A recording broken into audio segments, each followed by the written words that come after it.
Greetings and welcome to the broadcast. Today's topic is super exciting.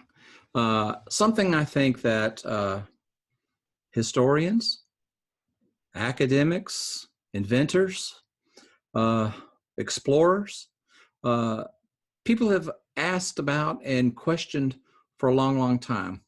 The idea of how do you accomplish the difficult project, the task that's been given to you that seems impossible, the mountain to climb that seems too high.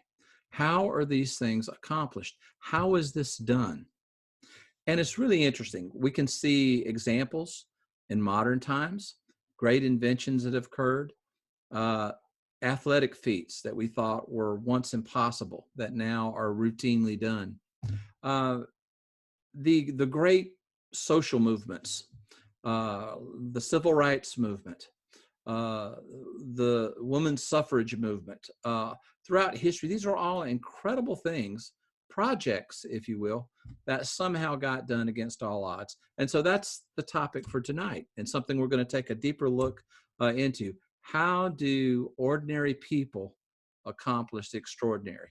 So that's what we're going to look at tonight. And it's a very good topic because many times it's framed as superheroes accomplishing the impossible, people with unique insight accomplishing the impossible, athletes with incredible physical abilities that accomplish the impossible. All of these things have been done and can be imagined. But what about when the ordinary people every day do the impossible? It happens all the time.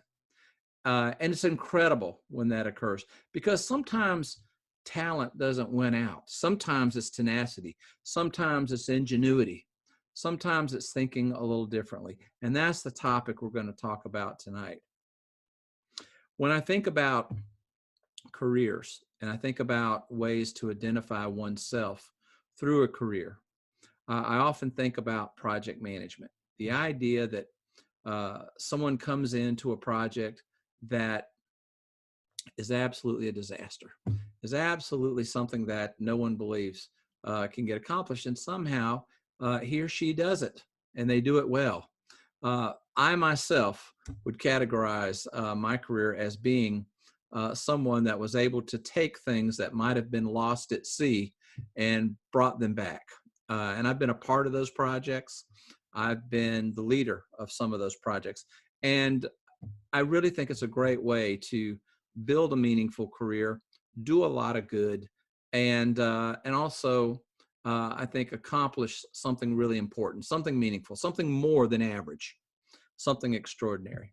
So that's what we're going to talk about today. So let's get into tonight's topic, start to take a look at it from the perspective of how ordinary people accomplish extraordinary things. All right, as we dive into the show today, we're going to see a lot of examples and talk about a lot of examples from modern business, but we're also going to go back into the past to one of the most extraordinary, most incredible inventions of all time. So let's take a look at project risk. Now, here's the funny thing about very, very innovative projects, things that are not just ordinary. They involve risk. They involve taking some chances. This is something that a lot of organizations don't want to do. It's something that a lot of people don't want to do, and it is completely understandable. It's completely understandable. We don't like risk. We would rather have the sure thing. We would rather know what the numbers are for tomorrow's lottery rather than have to take a chance and gamble our money away that we might get it right. We would rather know sure things, but it's very, very tough to do that. And of course, the world isn't built on sure things or perfect knowledge, certainly not every day.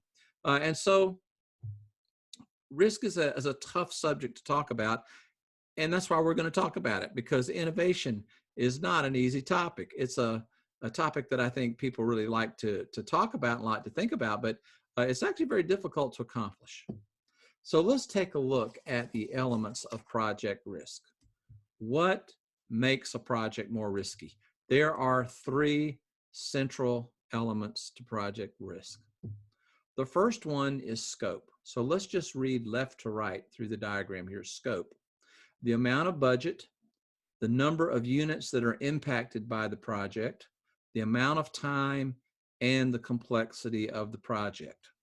So if we're in an organization and we're going to implement a new piece of software that is going to impact everyone in the organization, if that new piece of software requires training, if it requires people to work in a different way, if it requires different methods, if it requires different processes, then it increases in scope. Conversely, and you can see where this is going, a project that doesn't affect many people, doesn't affect many organizational units, is fairly easy to accomplish, is going to be lower in scope. And I think you know where this is going. A project that is higher in scope will be more risky. A project that has lower scope will be less risky. And projects can fall along this continuum. The mistake that organizations make is casting a project as small in scope when it is really quite large in scope. We underestimate how people will react to the project. We underestimate how customers might react to the new product. We underestimate the amount of change. We don't foresee the amount of budget. We believe it will cost X when it costs 8 times X. These are the mistakes that are commonly made in an organization. Typically, if scope gets out of control, organizations will shut it down, shut the project down, and then restart it. We saw this a few years ago in ERP projects, enterprise resource planning. These were large software projects, and many organizations just totally underestimated the scope of these projects.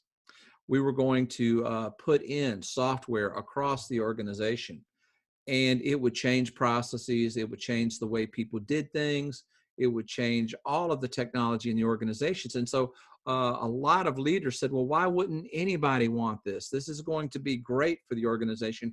And they were cheerleaded on by the software industry, who wanted to sell this software to organizations. And so before you knew it, you had a project that you thought was not large in scope that was really dramatically large in scope. So realistically, you have to understand how big a project is in terms of budget, the number of people impacted, and don't underestimate change. It's really amazing. I saw a great bumper sticker on a car in Chapel Hill this week, and it said, "Change is good. You go first." And I think that's something to remember about change. We tend to underestimate that, but that goes into the scope bucket. The second bucket, in the middle bucket here, is experience. The existing inventory of knowledge, skills, and know-how within the organization. Every organization has a capacity for doing things. They have capabilities. And I think that's what the strategy academics would typically say. You have capabilities. No problem there. We can certainly understand that and appreciate that. But you can't underestimate those capabilities. You can't believe that you have all of the capabilities. Perhaps there's some capability that we don't even know about, but we need it for this project. We need to think about that before we get into the project. Well, the mistake here is that organizations tend to overestimate what they know and underestimate what they don't know. That is really tough. That really gets a project off to a very, very rocky start if we suddenly realize several $1 million into the project, we don't have the required know-how. Or the know-how we thought was going to be required really isn't that important at all. It's some other know-how. It's some other experience that we really should have understood, but we don't understand it. So that's the experience bucket. It's a real interesting bucket when you start to think about what organizations know and what they don't know. And Another thing to start thinking about here, since we've gone into scope and now experience, these buckets can be interrelated in some sense. If you don't have the right experience, the scope's going to increase, and vice versa. So they're interrelated, even they're drawn out here as separate buckets. The third one is, to me, one of the most interesting ones: problem structure. Do we have a clear definition of the problem? How do we know when we're making progress? How will we know when the project is complete? Now, problem structure, to me, is certainly equally important to scope and experience. And it may be most important if you were to order these things. Because if you don't have problem structure, you can't understand what your experience will be, or should be, and you can't understand what the scope of the project might be. So problem structure is really, really an important piece of this. So if you think of these things as a tripod, 3 legs on a stool, they're all important. But if the problem structure piece breaks, it's hard to fix the other two. It's really, really difficult. So think about these things separately, and we're going to talk about them separately, but also think of them in terms of how they interrelate. Now, another thing I want to say about problem structure: it takes data collection. It takes a lot of discussion, and it takes a lot of thought to define the problem correctly, to define what's ahead of us very, very correctly. And yet, that might be the least amount of time that's spent in a project. What is it that we're trying to solve for? Now, going back to experiences that I've had in working with a company like Apple, in the beginning of the iPod project, the problem structure was not to build a device. That was not big enough. It wasn't a big enough question. The issue we were trying to solve for at that time was to revolutionize the experience of listening to music, of enjoying music. So that meant how you purchased it, how you put it together, how you listened to it, and how you shared it with other people, how you talked about it, and how you learned about the next song that you might want to download. How did that all happen? What is that experience? Well, if you frame that as your problem, then suddenly you've got a bigger picture. So it kind of, again, goes back to the narrative building that we did earlier in this course. You have to ask the right question. Well, let's take a look at the risk dilemma for many organizations.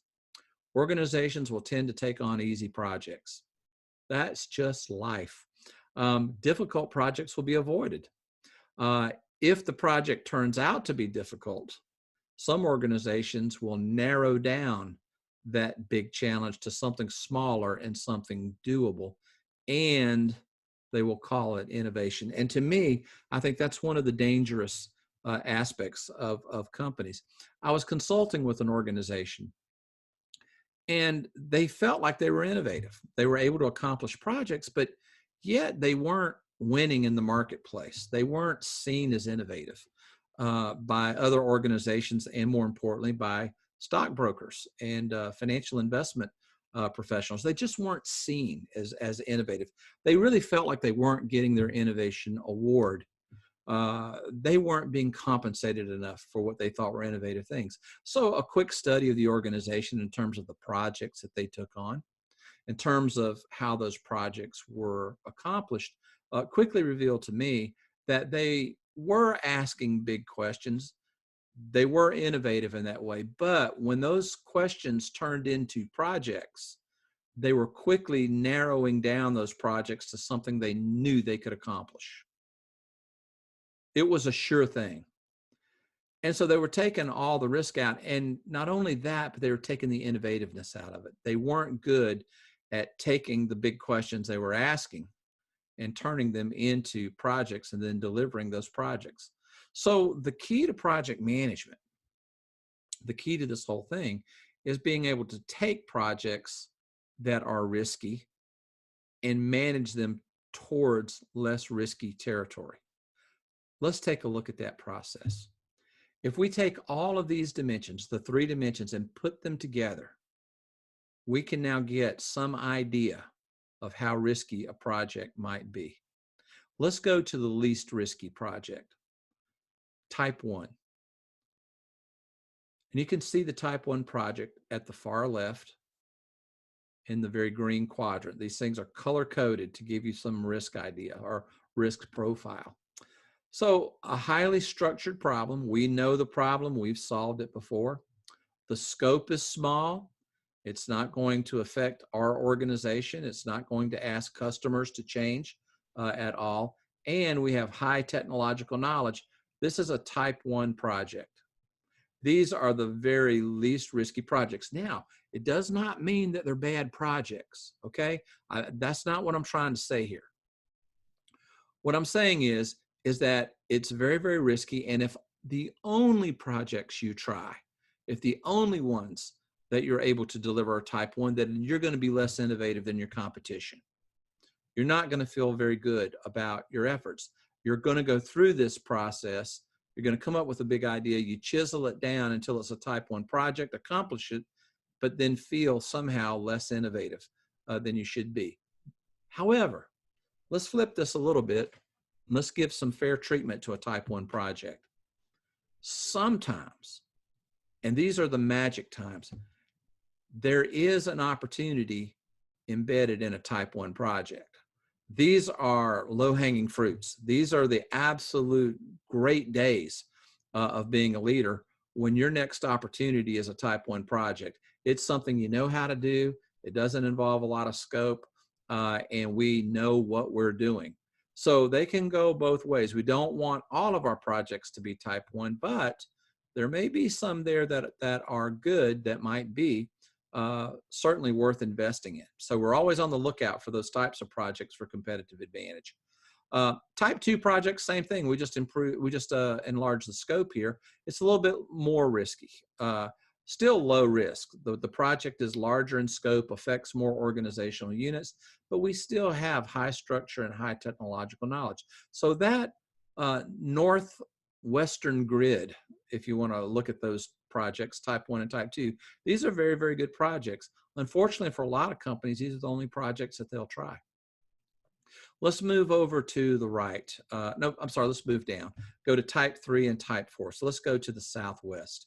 Here we have low technological knowledge. But if it's small scope, you're still in medium and low risk. If we enlarge the scope some, we get into a type 4 with medium risk. But notice here, it's a highly structured problem, so that's good. We just lack technological knowledge.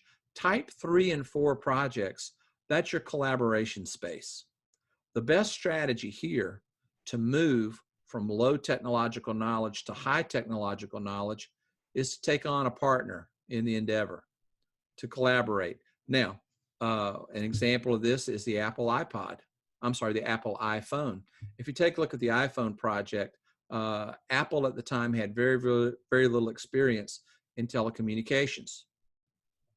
AT&T becomes a partner, and suddenly low technological knowledge turns to high technological knowledge. So it's possible to turn a type 3 and a type 4 project into something a little less risky, even very low risk, through collaboration. And of course, you can also hire in the talent, as long as we know what that talent should be.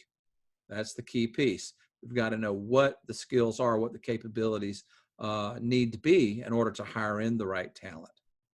So let's go to the northeast. Type 5 and type 6. These types of projects, we have high technological knowledge. We have small and large scope. Small scope on type 5, large scope on type 6. But the problem here is we don't understand the challenge ahead. We have low problem structure. These are a little bit more risky, I think, than type 1 through type 4. You really have to understand that problem structure. However, you have high technological knowledge in that space, so it's likely that you can move the type 5 and the type 6 over to a type 1 and type 2 if you are able to identify the right problem to solve. So a type 5 or type 6 really depends on your ability to go in and figure out what the problem is you're trying to solve. And it sounds easier when you've got someone like me showing it to you on a diagram and talking about it. But when you really think about an organization trying to figure out what the problem is, it's a little bit trickier than that. You really have to go through this process of trying to figure out what it is we're trying to solve. Because I think if you're wrong here, if it stays in low structure, let's just say that a type 5 or a type 6 project stays that way for a long period of time, you're going to start to overrun cost, and you're going to get frustrated. Your rate of return won't be where you want it to be, and those projects will spin and not give you the return or the progress that you want. And yet you keep thinking the answer is just around the corner. So 5 and 6s to me are almost like these spinning wheels that can't spin too long. We got to move them over to the left at some point and understand what the structure of the problem is. Type 7s and type 8s. This is the southeast quadrant of our worksheet here. Type 7 and 8s. You have low technological skill. You have the problem is not well understood, and these can be either small scope projects, that would be a type 8, still high risk, and the project can escalate and move to a type 8. And type 8, the most risky projects of all. Very large scope, low structure of a problem. We don't have any of the technological knowledge. However, there are very innovative companies. There are leaders. There are situations where you can win with a type 7 or type 8 project. Now, again, to be fair, it's probably not wise to have only type 7 and 8 projects. I mean, I think that's running a lot of risk in an organization. However, you certainly don't want to have none of those projects. And again, typically when we think of projects, we're thinking about building a building or designing a product. We also have social innovations that can be type 8 projects, a program of inclusivity, a program of diversity, trying to bring a university campus into the modern age can be a type 8 project if we don't understand the structure of the problem. And I think many universities, as time goes by, they don't understand that changing social norms, that changing opinions of students, that time goes on, progress is made. Suddenly you've got a type 8 project if you're trying to modernize your campus because you don't understand the problem. You don't see all of that. Maybe your technological knowledge is low when it should be higher. And so I think that in many endeavors, we can find ourselves in a type 7 or a type 8. It's okay to take on type 7 and type 8s. However, you have to manage them so that they become more like type 1 and type 2s. That's the secret of innovation. It's the real secret of innovation. You know, a lot of times I hear innovation talked about as coming up with good ideas. The companies that come up with the best ideas win. I've seen a lot of situations where the best idea was actually born in another company, not the one that popularized the idea. It was in some other company, but they just couldn't turn it into a project that they could manage into that green space. So it's okay for type 8s, 7, and 8s to start out in that risky space, but you got to quickly manage them such that they're more into the green space there. Those type 1, type 2, type 3s, those are projects you can bring in. You should be able to do that. 7 and 8s, without a little help, you're going to have to, that they will spin just like a hurricane off the coast. It will spin. Those winds, that rain, the destruction will hit you, and you will never be able to get over it. You don't want one of those spinning hurricanes staying out there for very long. So yeah, jump into the hurricane, but make sure that you turn it into something more manageable. So this is the art, if you will, the real art of innovation, I think. And it's not talked about a lot simply because it's just not something that reads well in the business press. It's not something that plays well in an MBA classroom. It's not something that plays well in a corporate discussion. But if you can't do it, you're not going to be very innovative. What you'll do is you might take a type 8 challenge and frame it as a type 1 so that you can do it. You just chisel that problem definition down until it's something that you can do. Take it on as a type 8, but then through the process of the project or through the project's life cycle, always be managing it to less riskier ground. So let's get our rules of thumb here. Too many type 7 or type 8 projects are trouble. Those are hurricanes that are spinning right outside our coast and getting ready to wreak a lot of destruction on us. Too many type 1 and type 2 projects are also trouble because we're not innovating. We're not coming up with great ideas. We're only doing what we know how to do. So we have to watch out for that. Type 7 and type 8 projects have to be managed towards type 1 and type 2 projects. The project can start in type 8, but you've got to solve that problem definition.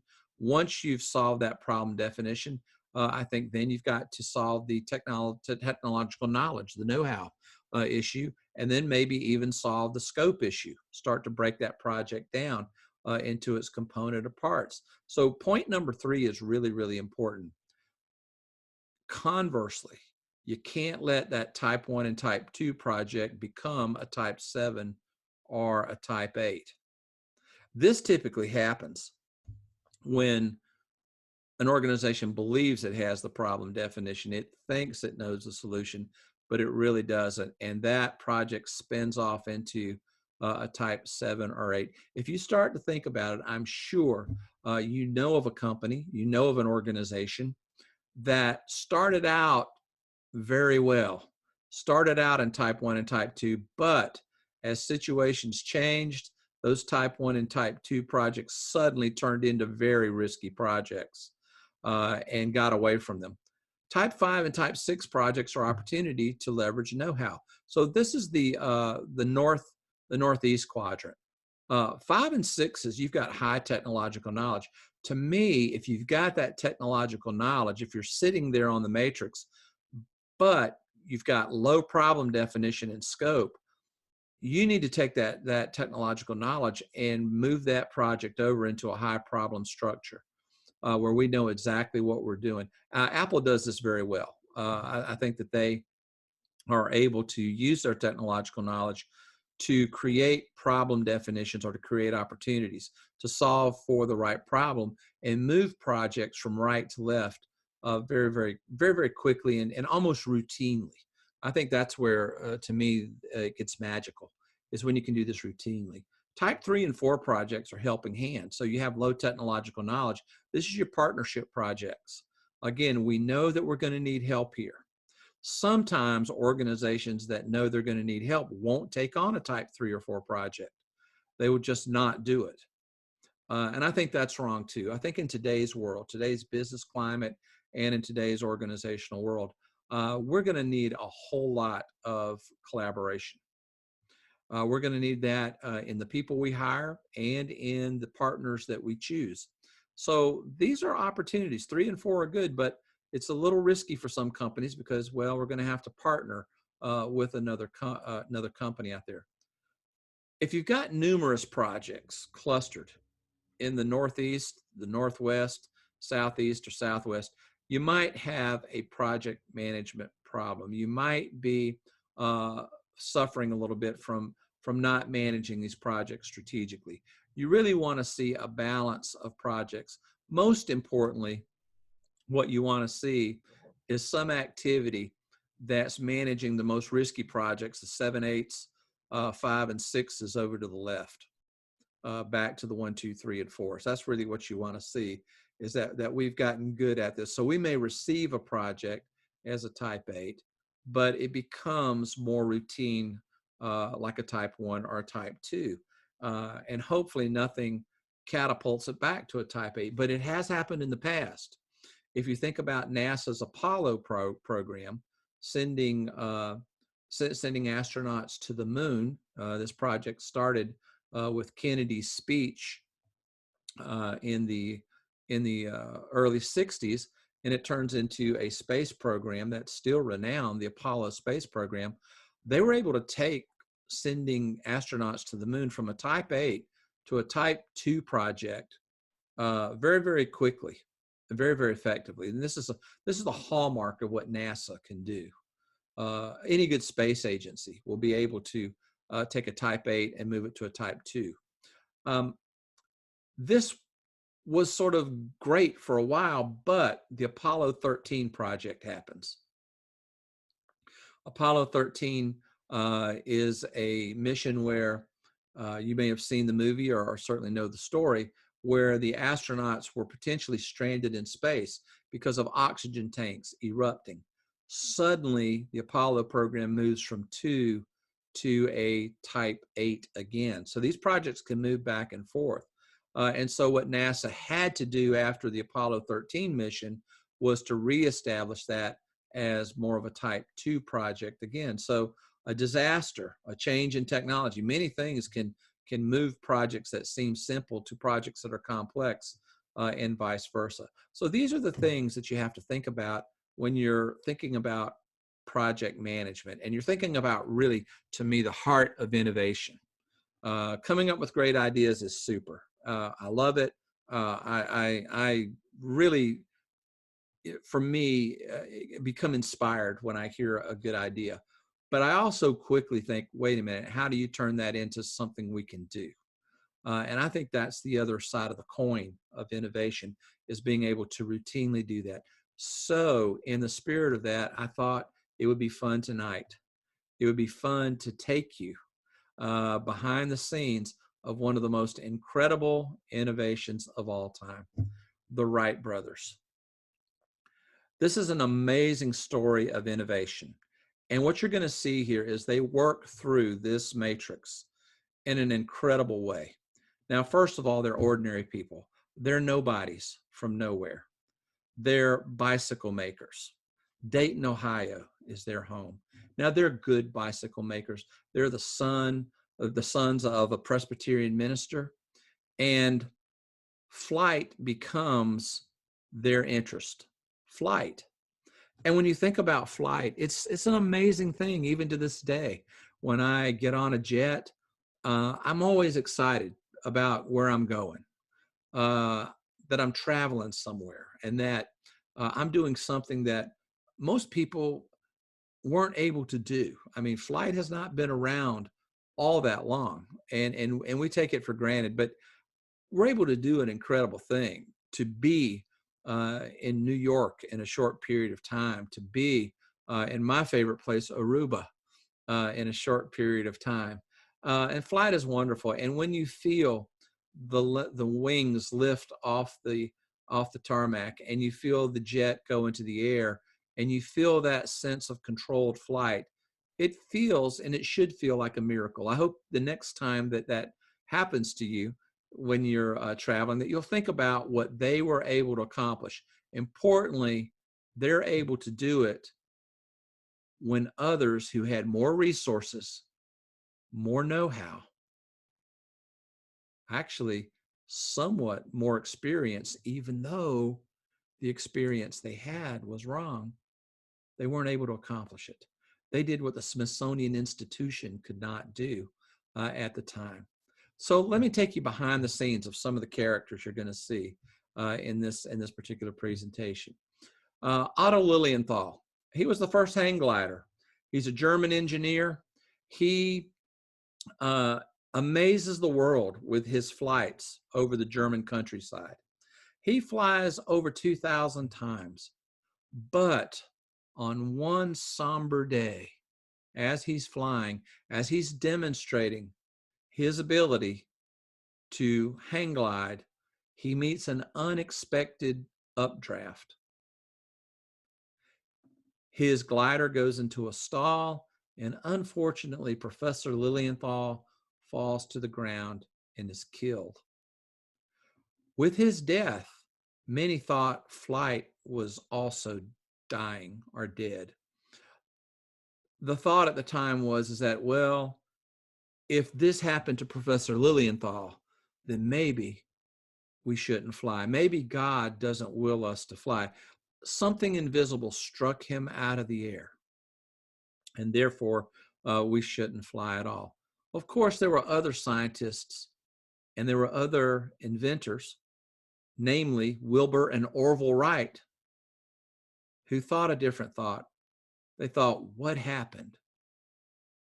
Why was he not successful? Why do you fly 2,000 times and suddenly you can't fly again, or that your plane crashes or your device crashes? How does that happen?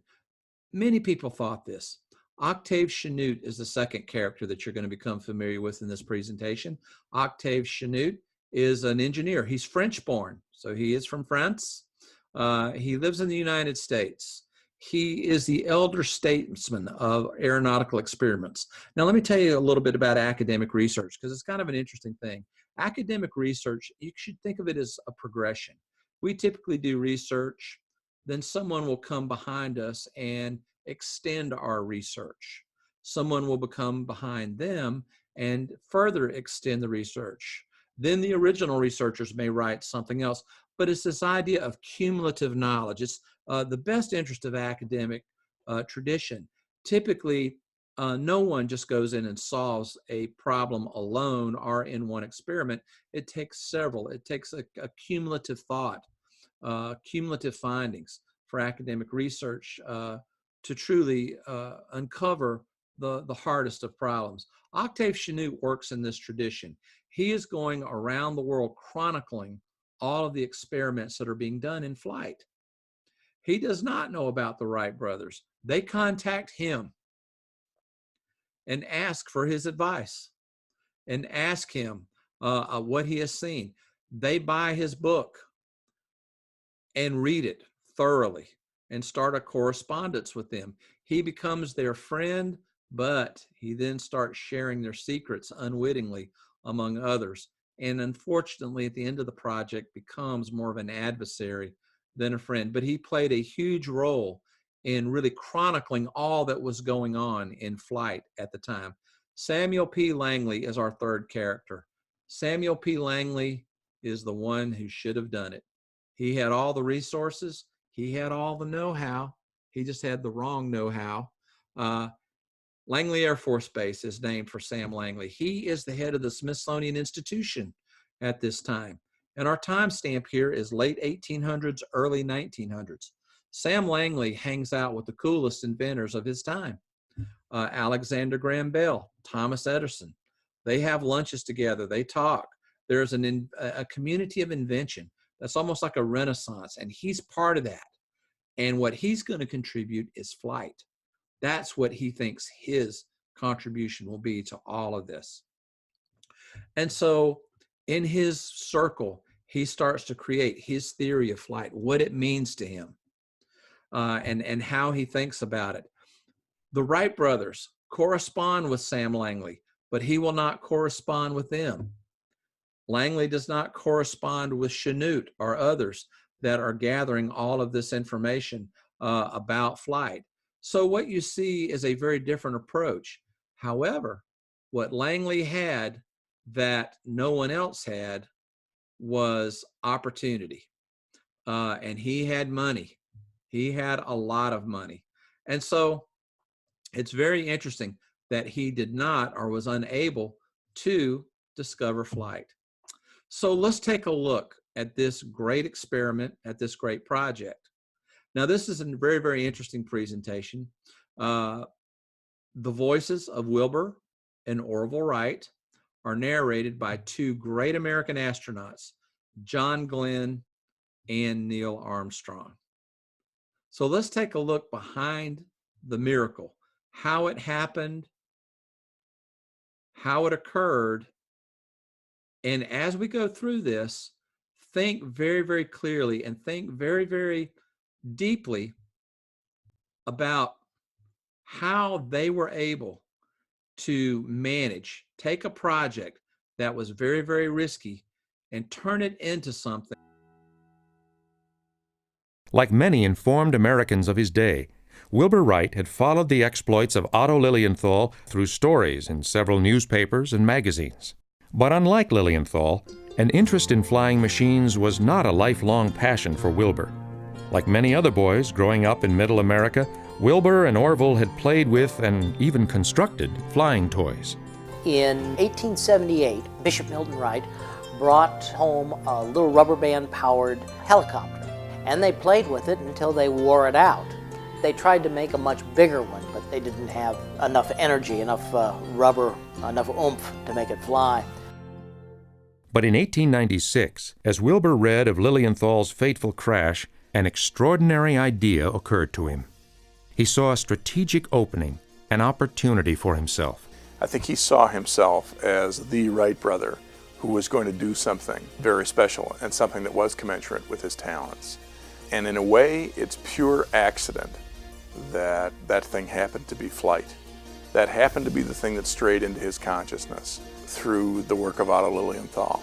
With Lilienthal's death, Wilbur felt that a void had opened in the field of aeronautical research. He revealed his goals in a letter to his father 4 years later. It is my belief that flight is possible, and while I'm taking up the investigation for pleasure rather than profit, I think there is a slight chance of achieving fame and fortune from it. It is almost the only great problem which has not been pursued by a multitude of investigators, and therefore carried to a point where further progress is very difficult. Up to that point, he probably felt his life was insignificant, and he hadn't really contributed anything to humanity. And I think Wilbur knew that if they could add to or maybe even invent the airplane, they would achieve immortality.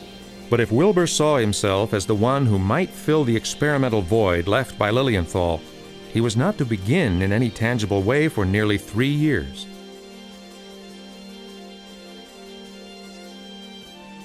Both brothers strongly believed that heavier-than-air flight was possible, a belief based primarily on the flight of birds. Orville later recalled, "Of the year 1899, our interest in the subject was again aroused through the reading of a book on ornithology. We could not understand that there was anything about a bird that would enable it to fly that could not be built on a larger scale and used by man." Yeah, they'd been interested since childhood because of the helicopter, and they were interested because of Lilienthal's death. Every time they come to the point where they say, we began our active experiments because, it's because of a book on ornithology, on bird flight. At first it was a hobby, but the more they looked into it, the more serious it became, and the more confident they became. Wilbur's first step into the world of aeronautical research was to write to the Smithsonian Institution. I wish to obtain such papers as the institution has published on this subject, and if possible, a list of other works in print. By 1899, the Smithsonian Institution had become a national center for aeronautical research. After his successful tests over the Potomac River, Samuel Langley had been granted an unprecedented $50,000 from the United States War Department for the construction of a full-scale, man-carrying version of his steam-powered flying model. After spending 3 months poring over the suggested aeronautical literature, Wilbur was encouraged by what he read. Nowhere did he find any means for controlling a flying machine when and if it got off the ground. Wilbur observed, Thousands of men had thought about flying machines, and a few had even built machines, which they called flying machines, but these were guilty of almost everything except flying. But by reading these materials, Wilbur was able to derive much from experimenters who came before him. They read the writings of Lilienthal, they looked at Octave Chanut's work, and they used the good ideas from all of these individuals in their first design. Concepts of wing configuration and shape, tables of air pressures, and methods for constructing light and durable airframes had all been painstakingly developed by earlier inventors. From his studies, Wilbur perceptively ascertained that a successful flying machine would need 3 basic elements: wings for lift, a way to propel itself through the air, and, above all, a method of balance and control while in flight. The Wrights believed that much of the work on basic wing design and surfaces that generate lift had already been done by Lilienthal and other experimenters, and that powerful and efficient internal combustion engines had already been invented. But by the summer of 1899, Wilbur and Orville concluded that balance and control had barely been addressed. They thought this through very systematically, and they realized that the problem would be how to stay in equilibrium once you got into the air, how to keep your balance.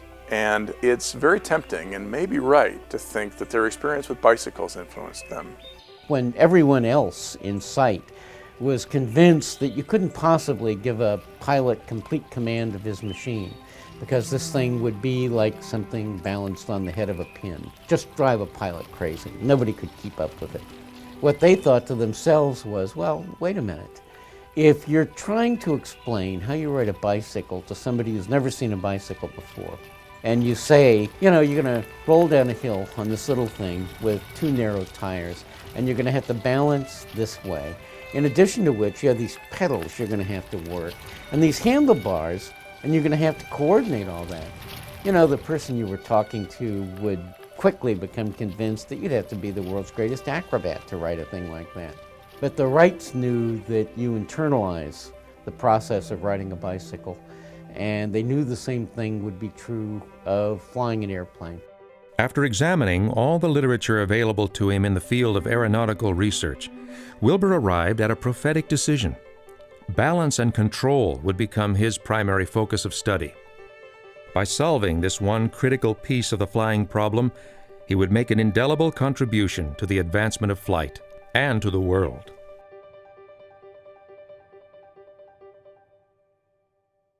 Lilienthal had attempted to maintain balance and control in his gliders by shifting his body weight, but Wilbur reasoned there must be a better way.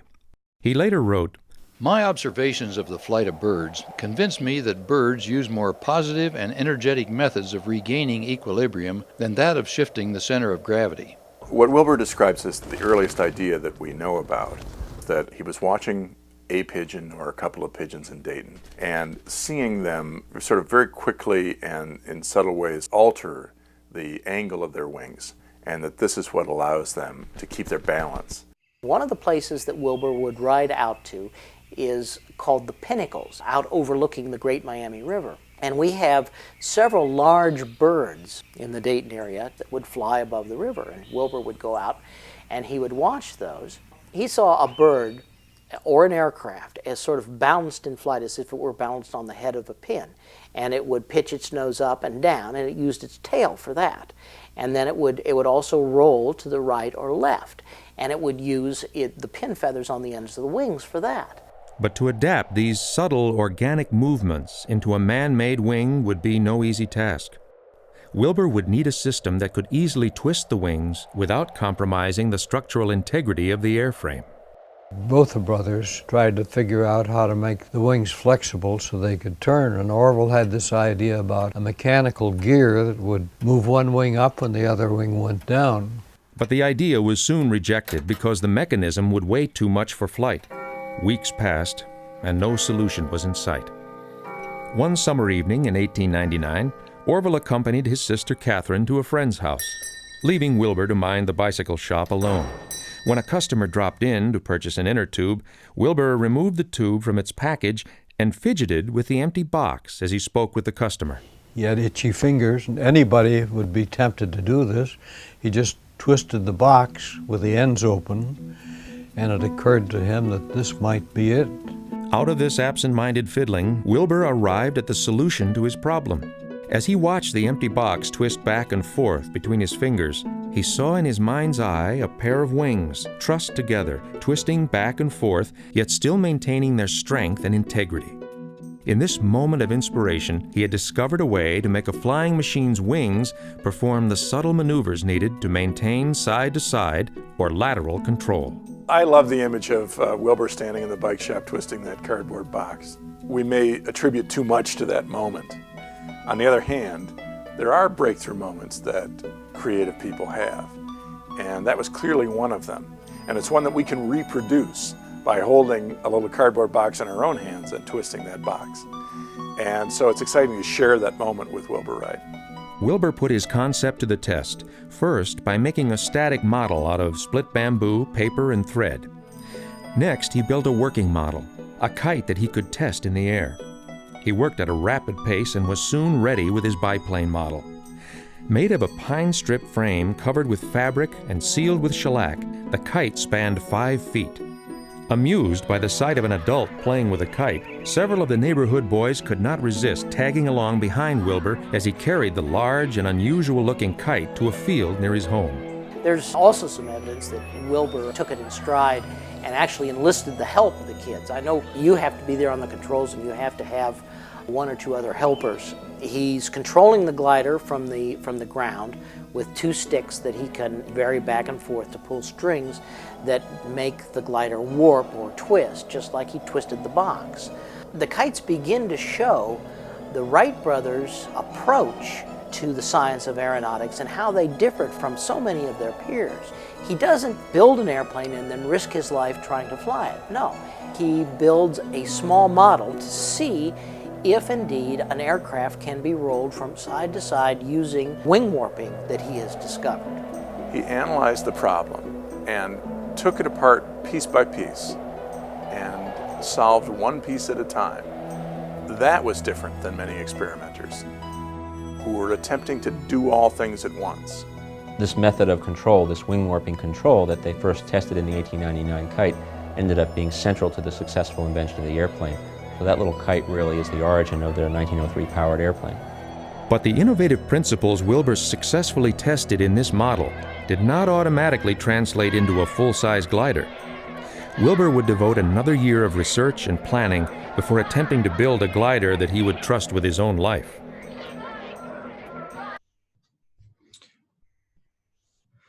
Okay, and what we see here is absolutely an amazing set of things, an amazing, if you will, sequence of events where they are actually going in, creating, innovating, and breaking a problem down, and again shifting a project from a Type 8 project to something more manageable. So let's take a look more closely at what that process is.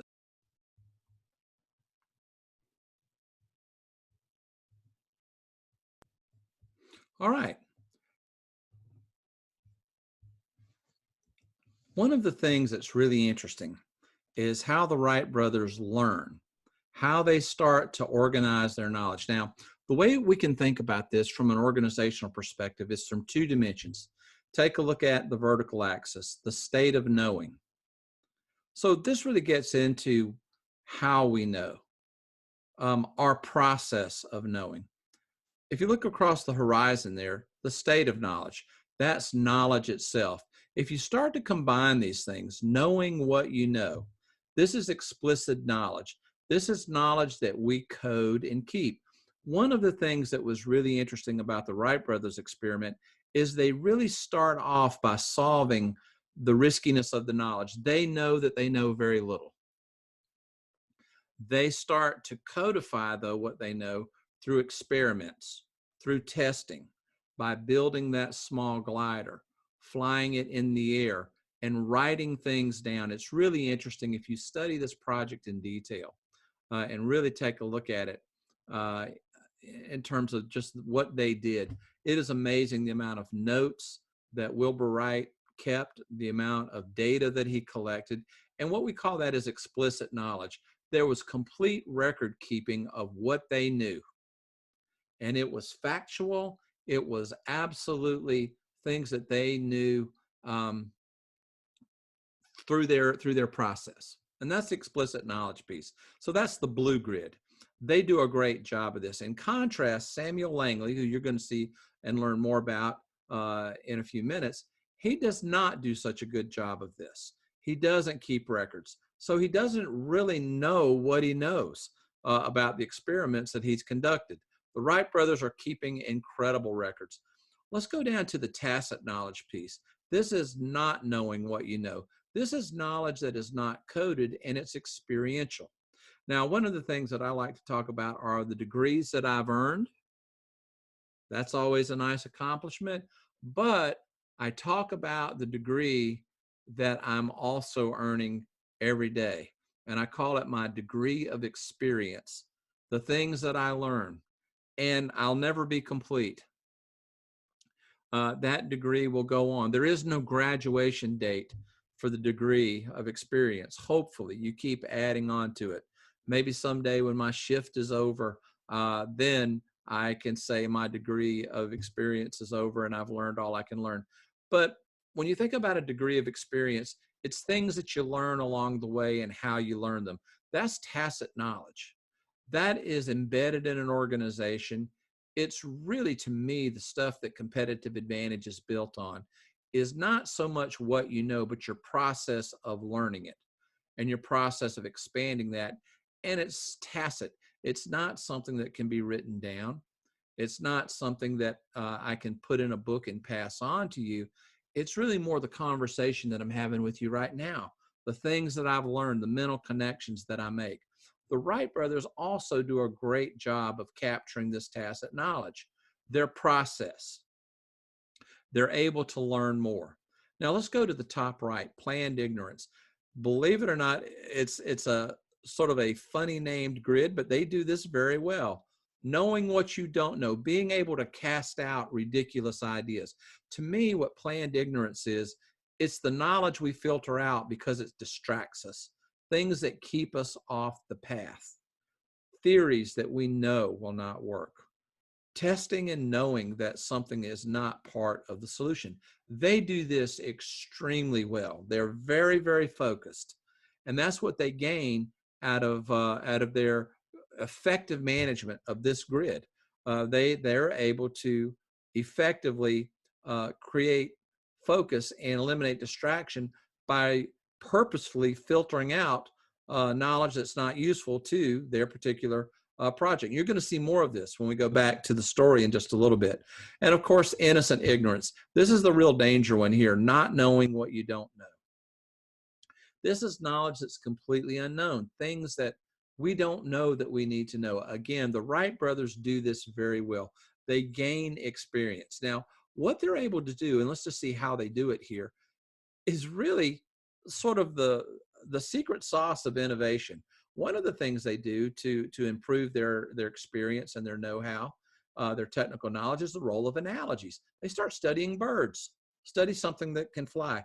Typically, in any endeavor, someone's accomplished or something has accomplished this. And what they do is they start following the flight of birds. They start learning about ornithology. And that's their basis for starting to figure this problem out. Serendipity and chance. Now, this is a really interesting one. You might ask yourself, what chance do bicycle makers have of inventing the airplane or a flying machine? Actually, quite a good one, because one of the things that's really key in bicycle manufacturing is to take energy from your pedaling, from us pedaling the wheels, and turning that into progress. And that's really capturing the efficiency of energy. Same for a flying machine. They're going to have to take gears and wheels and transfer power from the motor to the wings. So actually, they're better equipped at this than you might think. They're able to take what they know as bicycle makers and turn it into something useful in the invention of the flying machine. The role of economics, they are absolutely have to minimize costs. They don't have the money. They don't have the resources. As you're going to see when we return to the story, they experiment on the Outer Banks of North Carolina in the dead of winter. Things are bad out there in the dead of winter. You don't want to be on the Outer Banks in the dead of winter. They do that because that is when no one's buying bicycles. So the role of economics plays a huge part in their success. They're able to efficiently manage scope by frugally managing their costs. So again, this is how they're working on scope, is just basically by being frugal, being very careful about how they spend their money and how they spend their time. And of course, the wonderful role of science. They're testing. They're going out there and trying to get the best ideas, the things that they think will be most useful. So this is how they're improving their matrix, if you will, or their position in knowledge, by coding what they know, experimenting, valuing their tacit knowledge, their process for gathering knowledge, filtering out what they don't need to know, and constantly bringing in that innocent ignorance, things that they don't know that they don't know, or not knowing what you don't know, and pioneering that space to bringing that into the left-hand side of the grid. So it's kind of interesting. If you look at the orange block and the red block, we want to filter out stuff that we don't want to know. But in that red block, we also want to bring into our tacit and explicit knowledge things that we don't currently know that we need to know. And that's how they're doing it. Again, through these 4 huge initiatives, the things that they're doing. Let's go to problem structure. So they're working on their knowledge. They're also working on problem structure.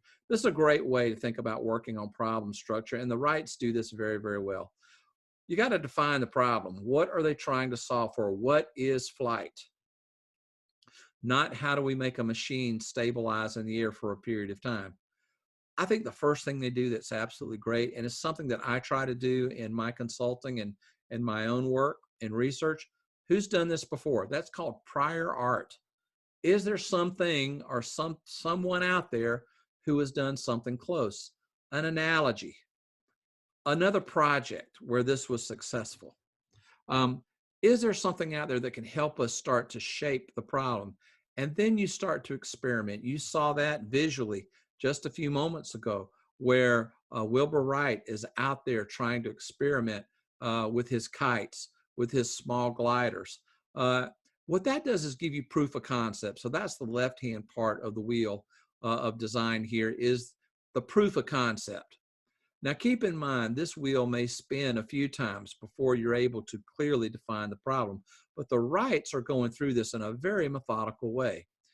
Once we have a proof of concept, and you're going to see this as we move on through the story, you start to prototype. You start to build small models of what you're trying to build out there. Then you test those, and then you refine, which helps you further go through the problem definition. Now, as you see this visual, it's a flat visual. It's not as sophisticated as the process itself, but these are the steps. They go through this until they settle on what the problem is that they're trying to solve. Let's go into that just a little bit. If you take a look at it, they know that there are 3 different issues that have to be solved in order to build a flying machine. Lift.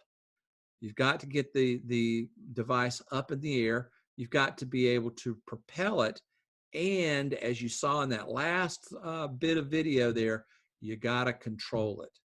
So what they're able to do through that design process, what we saw here, is able to come down to the critical dimensions. What have we got to solve? What must go right for this project to have the result that we want it to have? That's a great approach to problem definition. Now, again, what you're seeing here occurred at the turn of the century, from the 1800s to 1900s. And yet it is still used today by Mayo Clinic, by Pixar, by Google, Moonshot Factory, Apple. This is just very, very good invention. Very, very good process here. And what they're doing simultaneously is solving the problem definition and also improving their knowledge along the way. And I think the thing that they really solved is down here in the lower part of the diagram, the 3 axes of control: pitch, roll, and yaw. They were able to understand that through the flight of birds, through their own experiments. They cycle through this problem definition phase maybe 2 or 3 times, but what happens is they come up upon the problem. No other inventors were able to even get close. That's the amazing thing. Inventors that had more money, had more time, had better resources, had better expertise, they're not able to do it. But the Wrights are able to get there. And again, to complete this idea, once they define the problem, they're able to set forth key performance indicators. They're able to, then to guide their project. This really helps with scope. They're able to go out and really understand what it's going to take to solve this problem, what it's going to take to know that they're successful. And I think that is a huge key in their endeavor here and in their drive to do something that a lot of other inventors were not able to do. So again, what you're seeing here are a lot of good examples, a lot of great process. The most important thing is they're working their way through that risk matrix methodically and effectively. They're taking something, imagine the problem of flight at the turn of the century. That is a type 8 problem if ever there was one. Huge scope. They have low technical knowledge. The definition of the problem is not clear, but they're methodically moving their way through this and turning a very sophisticated project into something that is not quite as sophisticated, or certainly it's something that they can do. So let's return now to the story and let's see how they accomplish the impossible. Again, everyday people that accomplish the impossible.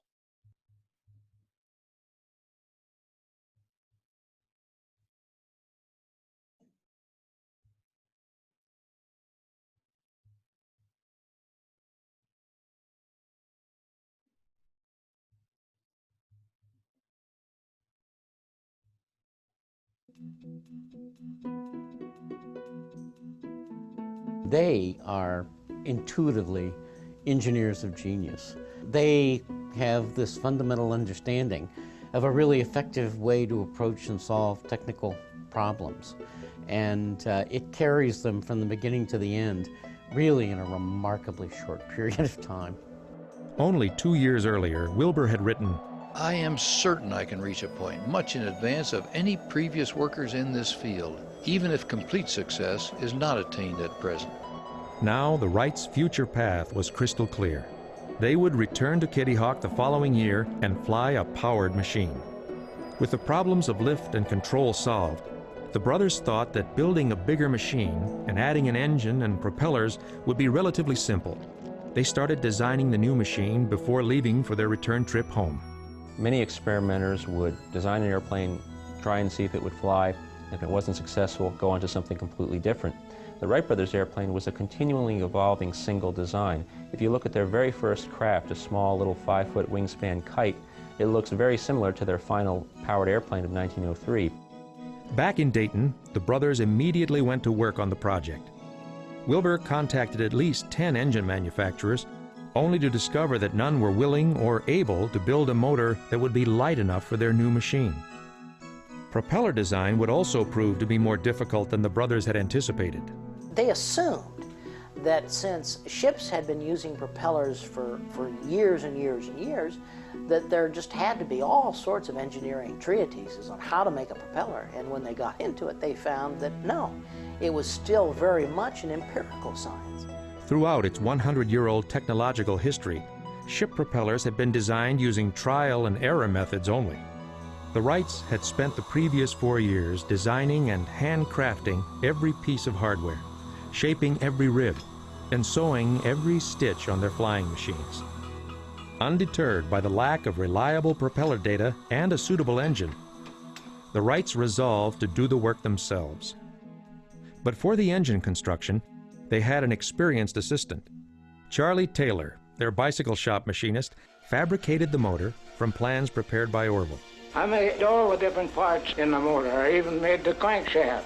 Cut it right out of the solid block by drilling holes and knocking out large pieces out of it, and then turning it up in the lathe. The resulting engine was crude, but it was light and produced ample horsepower for their needs. The breakthrough in propeller design came when the Wrights intuitively recognized that a propeller was in fact a wing traveling in a helical path. Once they established that, they could use all their ideas about lift and drag to design the propeller. Meanwhile, Octave Chanute was traveling in Europe, spreading the word about the Wrights' stunning accomplishments to his far-reaching circle of would-be experimenters, and sharing many of the Wrights' hard-won secrets in the process. He does it with the best of intentions. Chanute believed that the problem of flight would be solved only by a community, a worldwide community of experimenters, all sharing their knowledge. This is in the best tradition of academic science. Chanute freely distributed copies of Wilbur's article, Some Aeronautical Experiments, which would inspire a new generation of airplane inventors in Europe to attempt to build their own Wright gliders. French inventors are using basically Wright designs that had been given to them by the Wrights' great friend and supporter, Chanute. On the morning of August 8, 1903, a quarter-size version of Samuel Langley's great aerodrome stood ready in its launch catapult atop a houseboat moored on the Potomac River. After several days of waiting, project leader and gifted young engineer Charles Manley decided that the winds on the river had finally let up enough to make a launch attempt. At 9:30 a.m., the machine catapulted down the launch rail and shot out over the river. The model flew straight for a distance of 350 feet before beginning a quarter turn. 3 times the engine wavered, and the machine started a descent and then sped up and rose again. With one last burst of speed, the model flew another 350 feet and dropped into the Potomac. Manley was ecstatic. This 1/4 scale model was an exact replica of the larger man-carrying aerodrome in every detail. He now felt more confident than ever that the full-scale great aerodrome would carry him into history as the first man to fly.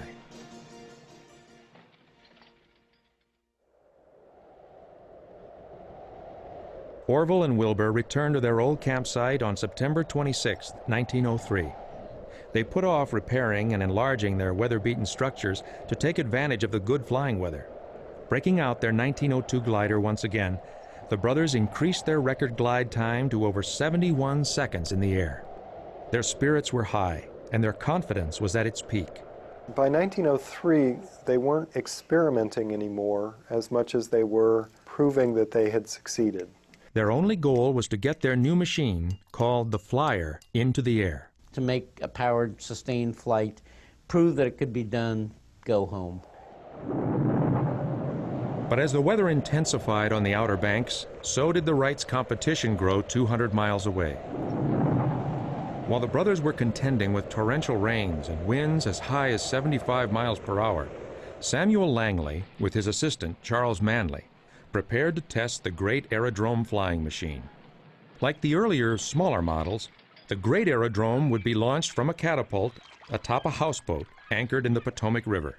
The brothers were certainly very much aware, because it was in the news, that Langley seemed to be closing in on success.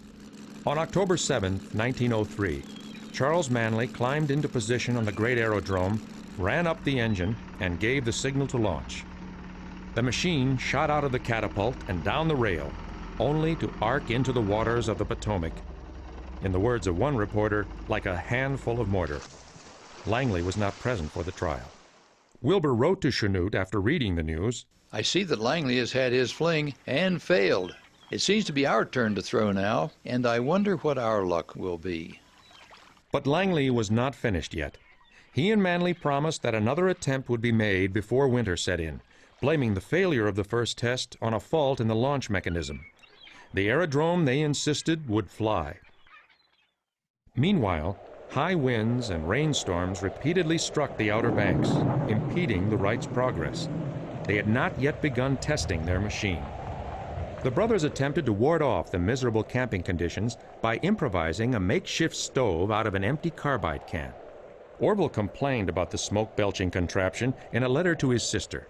The building was sooted up so thoroughly that for several days we couldn't sit down to eat without a whole lot of black soot dropping down in our plates. With winter fast approaching, the Wrights worked as quickly as possible to prepare for a powered flight. George Spratt, who had recently arrived in camp, was alarmed and concerned about the brothers' plans for testing their machine. The Wrights had decided to forego any attempts at testing the Flyer as a glider. Tests of the engine brought an additional set of problems. The motor badly misfired and tended to overheat and bind up after only a short run. The magneto failed to produce an adequate spark, and the rough-running engine continually shook loose the sprockets. The propellers won't stay bolted on the propeller shafts. They solved that problem with Arnstein's bicycle cement, which was a cement that was meant to cement the tires to the wooden rims of the day. The heavy vibrations finally cracked and tore loose one of the steel tube propeller shafts, forcing the brothers to send both shafts back to Charlie Taylor in Dayton for strengthening. Seeing that progress would be halted for some time, Spratt decided to leave camp early and offered to express ship the faulty propeller shafts on his way home. He crossed paths with Chanute en route and shared his apprehensions of disaster for the Wrights. Chanute arrived in camp the following day and expressed his own uncertainties. Chanute made them more nervous than anybody had ever made them, and it had to do with whether or not they're going to have enough power to get off the ground. After assessing their machine, Chanute asserted that the brothers had not allowed for a margin of power loss in the transmission. There were no greater experts in the field of aerodynamics than the Wrights in 1903, but the brothers were neophytes when it came to the mechanical principles of transferring power from the motor to the propeller. Chanute was one of the most distinguished civil engineers of the time and was well versed on the topic. If Chanute was correct in his belief that the flyer would have insufficient power, it would bring the year's trials to an abrupt end.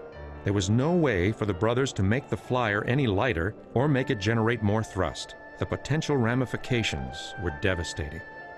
Chanute soon departed camp, and by mid-November, temperatures dropped below freezing. Work on the flyer came to a halt.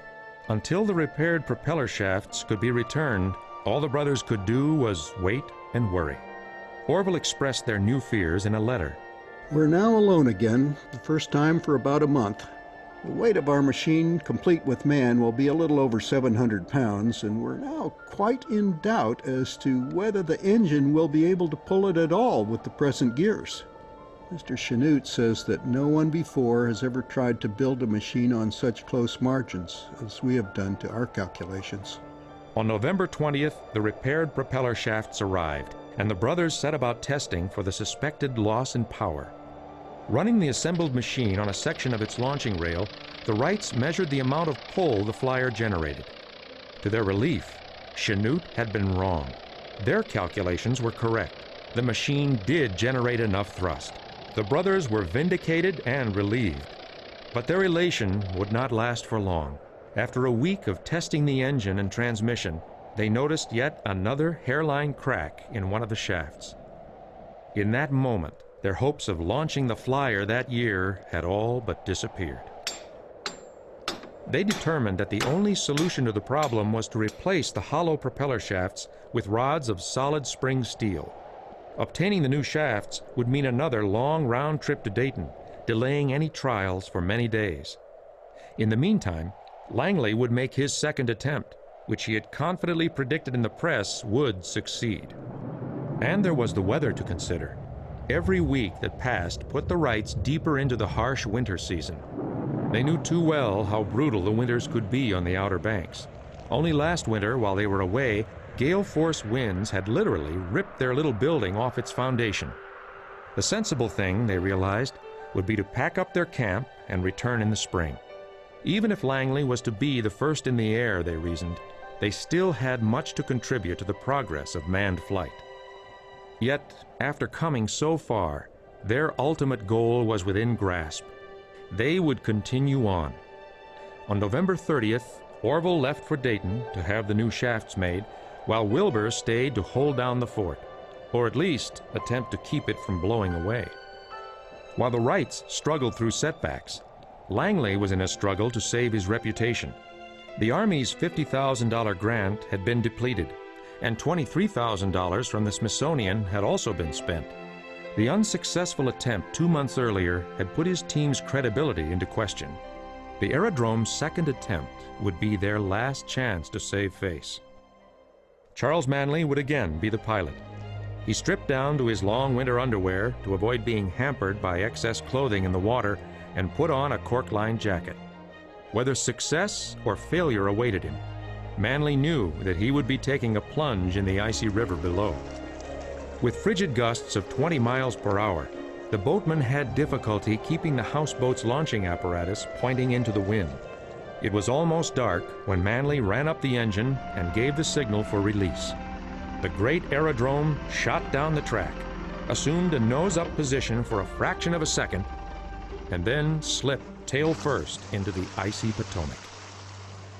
Trapped beneath the water's surface with his jacket hooked in the wreckage, Manley ripped off the garment and struggled through the tangled wire and debris. Finally clear of the wreck, he lunged toward the surface, only to find himself trapped beneath a section of ice. Manley managed to break through the ice gasping for air a short distance from the houseboat.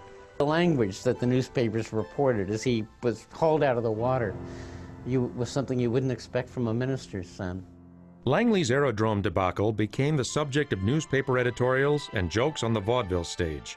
He was just trashed in the press. And the fact that government money had been spent on his project made editorialists and reporters, and congressmen, all the more likely to say this was a great boondoggle. What he did was a lot more courageous than what the Wrights did because he had so much more to risk as the head of the National Museum. He put a long and distinguished career as an astronomer on the line because of his dream of flight. Samuel Langley's days as an aerial experimenter were over. Orville arrived back in camp, and the new shafts were installed by the next afternoon, but light winds prevented any attempts at taking off from level ground. After 2 more days of light winds, the brothers lost all patience and decided to attempt a launch off the slope of Big Kill Devil Hill. They would use gravity as well as wind to assist in their takeoff. They tacked a large red flag on the side of the hangar, signaling the men of the Kill Devil life-saving station to come lend a hand. It would be no easy task hauling the 600-pound machine a quarter of a mile away and up the side of a big dune. Even with the help of 5 men from the station, it took the Wrights over 40 minutes of hard slogging to get the machine into position on the launch rail halfway up the slope. Orville and Wilbur tossed a coin to see who would make the first attempt. Wilbur won. 2 small boys and a dog had tagged along but bolted away when the Wrights fired up the engine.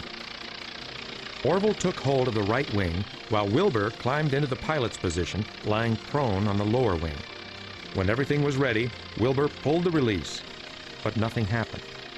The weight of the machine on the slope and the thrust created by the propellers jammed the restraining rope in place. Orville wrote in his diary that evening, "We had to get a couple of the men to help push the machine back till the rope was slipped loose. While I was signaling the men at the other end to leave go, but before I myself was ready, Will started the machine. I grabbed the upright the best I could, and off we went." Orville held on until he could no longer keep up, and the flyer left the rail. The machine climbed a few feet and started to stall. Wilbur immediately turned the elevator down too far, not realizing how sensitive it was. The left wing struck the ground first, swinging the machine around and slamming the front skids into the sand. Orville, who was always anxious to keep a record with his camera, set the camera up, and before Wilbur got up, they took a photograph of this first and unfortunately failed flight. Wilbur had applied too much elevator, which angled the flyer up too quickly. The resulting trial was too short to be considered a true flight.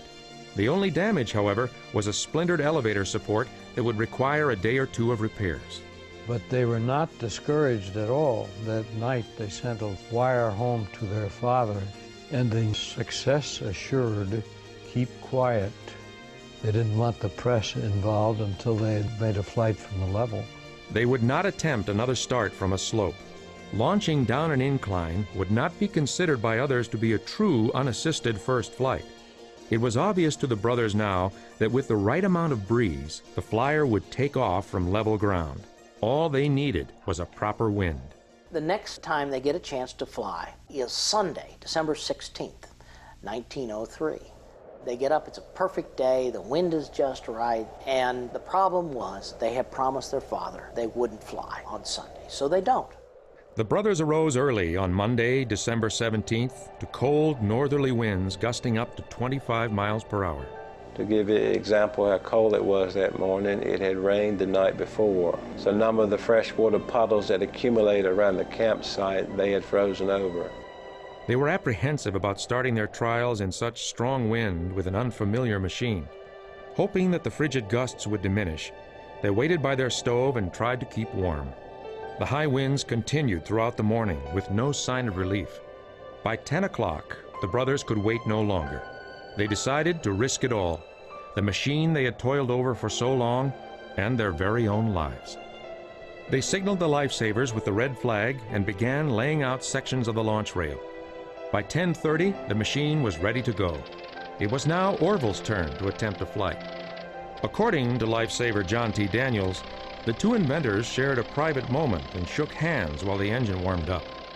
Daniels would recall in an interview 24 years later.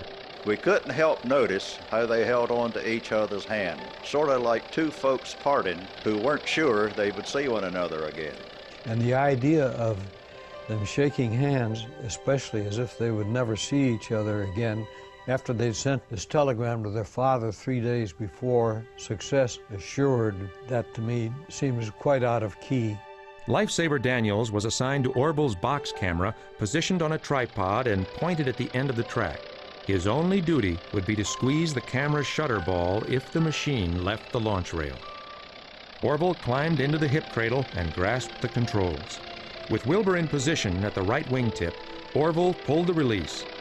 The action released the restraining rope and simultaneously set in motion the flyer's stopwatch, anemometer, and revolution counter. Slowly, the machine began to move down the rail. Wilbur easily jogged alongside for the first 40 feet until it began to rise. Then, the flyer leapt 10 feet in the air and just as quickly darted to the ground and slid to a stop. Orville immediately killed the engine, which also stopped all the instruments. Orville had left the Earth for only 12 seconds. He had covered a mere 120 feet in the air, but man had flown. The hard landing cracked one of the skids and would require a quick repair. John Daniels was still milling around the camera. When asked if he had gotten the picture, Daniels seemed disoriented and confused. He wasn't sure if he had even tripped the shutter. Little did John Daniels know that the image he captured on film that day would be reproduced millions of times and become one of the most famous photographs of all time. After a round of congratulations, the Wrights invited everyone inside for relief from the cold. At 11:40, it was Wilbur's turn to make a second attempt. The result was a quick hop similar to Orville's, but covering close to 175 feet. An hour later, Orville piloted the third trial, but did no better.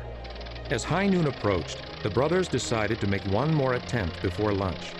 Wilbur took his place at the controls, pushed the launch lever, and started down the rail.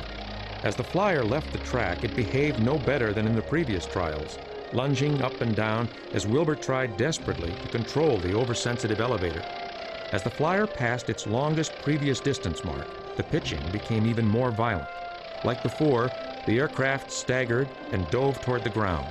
Wilbur managed to pull the machine up, and by the time he reached a distance of 300 feet from the takeoff point, he had the flyer on a straight and level course. There was no doubt now that Wilbur had finally achieved the personal goal that had brought him to this place. He had attained sustained flight while maintaining balance and control of his machine. Seconds continued to tick by, and the machine kept going. 800 feet from his starting point, Wilbur tried to gain altitude to clear a sandbank, but the nose dropped too fast. He overcompensated the control, and the wild bucking up and down began again. A moment later, the skids smacked into the ground with the sound of splintering wood. By the time the others made it to the landing spot, Wilbur was assessing the damage. Orville detailed the events in his diary that evening. The front rudder frame was badly broken up, but the main frame suffered none at all. The distance over the ground was 852 feet in 59 seconds. After removing the front rudder, we carried the machine back to camp. We set the machine down a few feet west of the building, and while standing about discussing the last flight, a sudden gust of wind struck the machine and started to turn it over. All rushed to stop it. Will, who was near one end, ran to the front, but too late to do any good. Mr. Daniels and myself seized spars at the rear, but to no purpose. The machine gradually turned over on us. Orville knows enough to let go.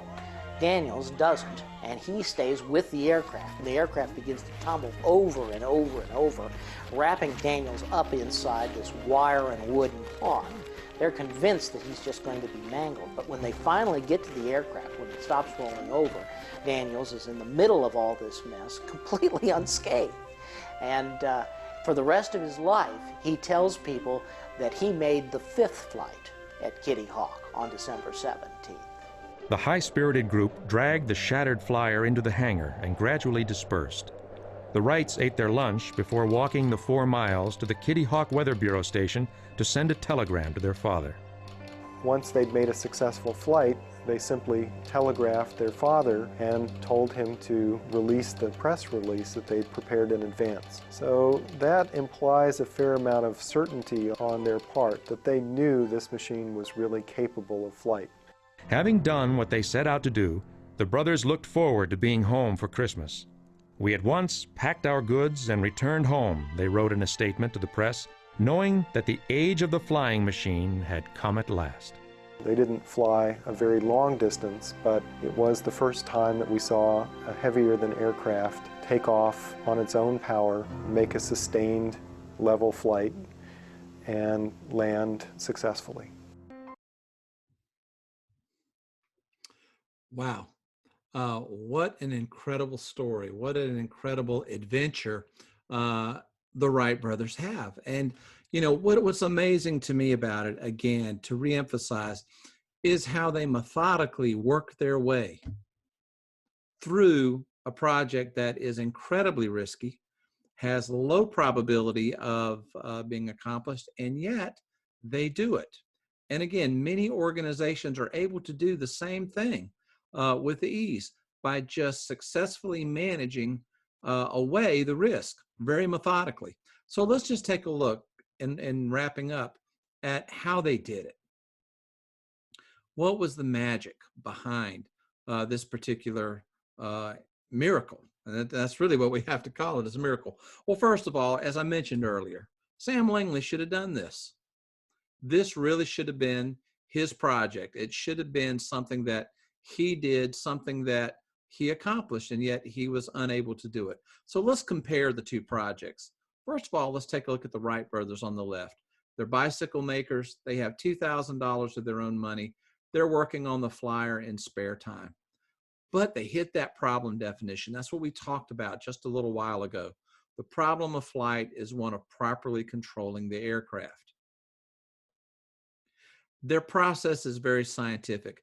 They're able to learn, they're able to discover, they're able to gain insights. So their journey from low technological knowledge to high technological knowledge is through documenting explicit knowledge. They captured what they learned. They coded it. It was written down. Experiments were well documented. And they were also able to gain insights. That's that tacit knowledge. Maybe it's not something that can be written down. It's something you experience. And the way they got experience, and I hope you saw it right there, they were the pilots. They were right there. They were present during the project. And that's how they gain tacit knowledge. They're able to focus by filtering out knowledge they didn't need, and they were able to discover by learning what they didn't know. All of that comes together in that problem definition phase. They're very scientific. They're very methodical. They research how things fly. Simplicity of design comes in.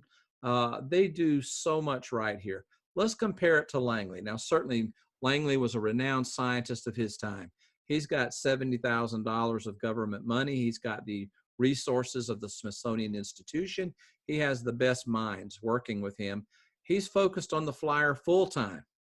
However, his problem definition is simply wrong. He doesn't believe that you can control flight. He believes it's a matter of lift. It's a matter of getting the plane up and then landing it safely, but you can't control it. So his idea of flight was similar to the small slingshot types of gliders that you can buy, the toys that we played with as a kid. We certainly had a few of those, where you would take the glider back on a rubber band, and then you would fling it in the air and you would just watch it fly, but it had no chance of being in control. That was his idea. So he worked on thrust.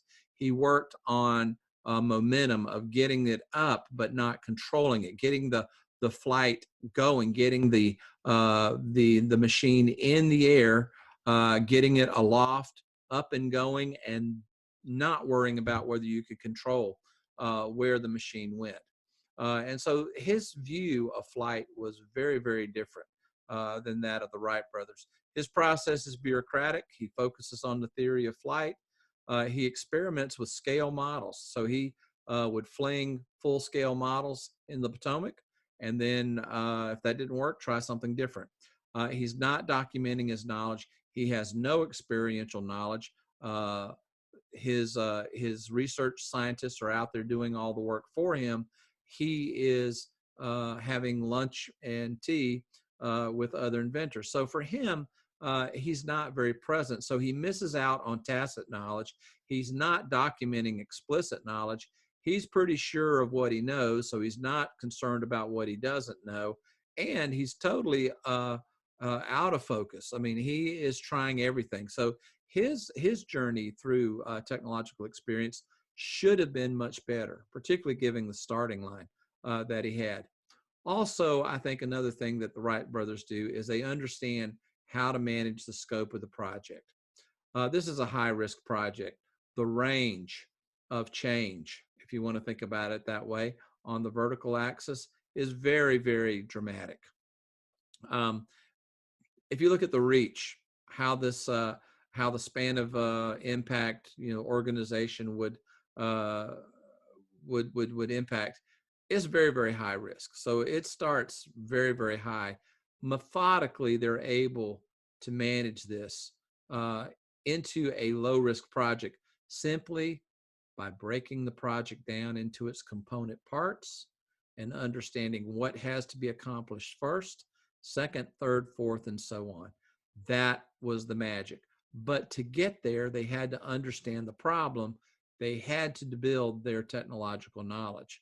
So scope is something they do very methodically, using very, very key tools of project management, the same things that we learn in our MBA programs. So this was really kind of the lasting magic. If they weren't able to break that project down and prioritize it, then it doesn't happen. So while it may not be as dramatic as trying to improve your knowledge or trying to understand the problem, it is equally important. It is the third leg of the stool. You've got to be able to break down the project into its component parts. Well, let's take a look at the outcomes.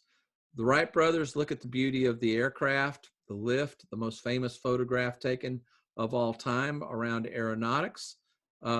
Is absolutely everything done the right way. Sam Langley on the bottom right, an unceremonious plunge into the Potomac.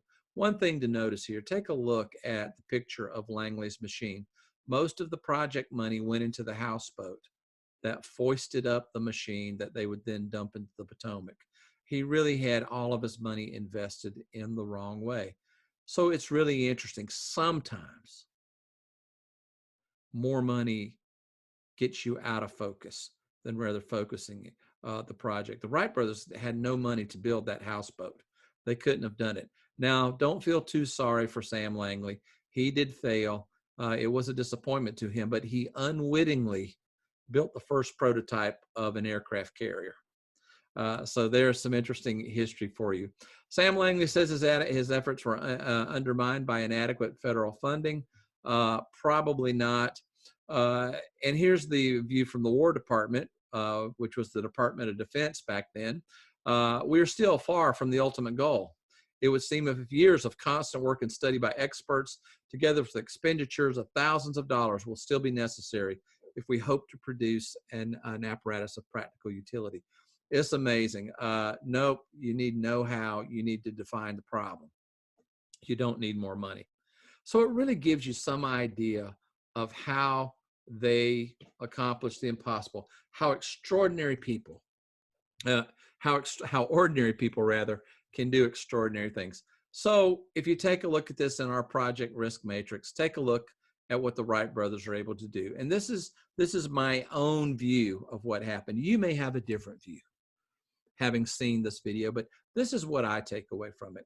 I think that they first addressed the technological knowledge piece. So what they're doing is going to try to move the project from a 7 and an 8 up to a 5 and 6. They do this with experiments, flying their own gliders. They are absolutely managing that knowledge matrix incredibly well.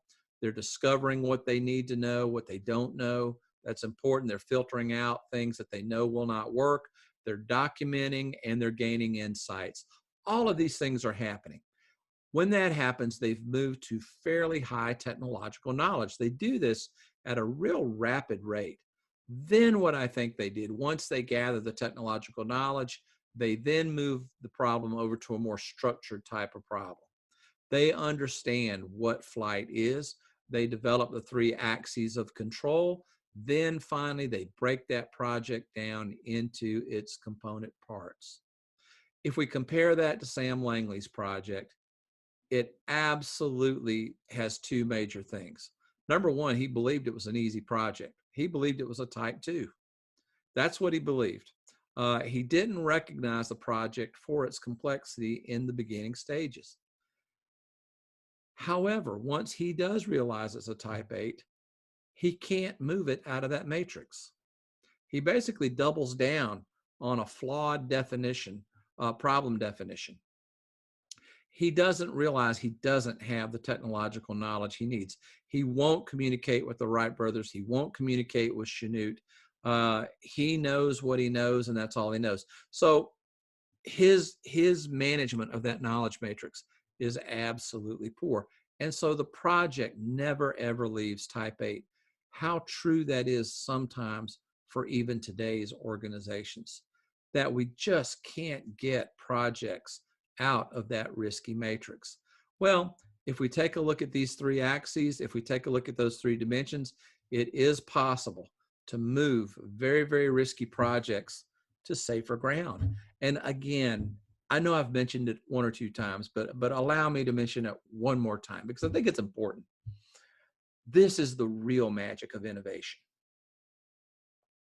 I think that coming up with ideas is absolutely terrific, but I've talked to enough executives, enough people that have been right on the front lines of innovation who would say, you know, it wasn't so hard to come up with the idea. We just could not manage it as a project. We could never turn it into a project that we could do. We could never, ever get this, get our arms around it, get this going in a way where we became enthusiastic about the project, where we became confident that we knew that it could be done. So, should you find yourself in that situation along your career trajectory, don't forget the Wright brothers. Don't forget some of the great inventions of the past as you start to create the inventions of the future. So, there's a behind the scenes look at true innovation. We'll see you next time.